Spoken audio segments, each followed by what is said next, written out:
aşme camus kron. Gwerê vatê verînon wext verdî xelekî dewicê welat ma di camus omadekî kerdinê we ye. Wisar peyîn aşmon ra aşmê nîsonid dewicê camus omadegon xwe vera deyên teber yişiyên kwê çerdên û vera şondê gêreyên a omênê kotên axur niyozê guer.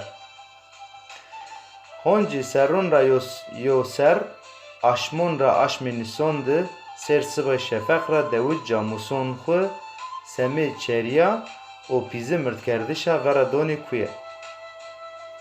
Eya reş horbênî ra teber ra ben û tarî, ben û pûk, hewa gujen vor nona pa, hewa sê gujalik vor tadonû. Hetonî şon xêlekî vor varena. Ço naftan ve jî teber. Şon diyenû camus nigêren a dewic qerqeriyên wazênê bigêre çi. La çi fayde? Tebera bû mij û hewa ziviryayî bû ra. Ço vêrnî xwe neşkenûvîn. Dewic jî babekî sêrsibay vindenî yenî pye ser û şên kwê gêrên camuson. Herûndê camuson ca kên.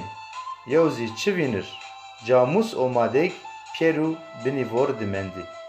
Pekî zgonî nimenda. Cemidiyeyî telef û qirbî. Ceka ina aşm nîson ra vonê aşmê camus kiron û ina aşmiz aşmak bî îtîbara û çi neşken û yeqîn xwe cibyarû.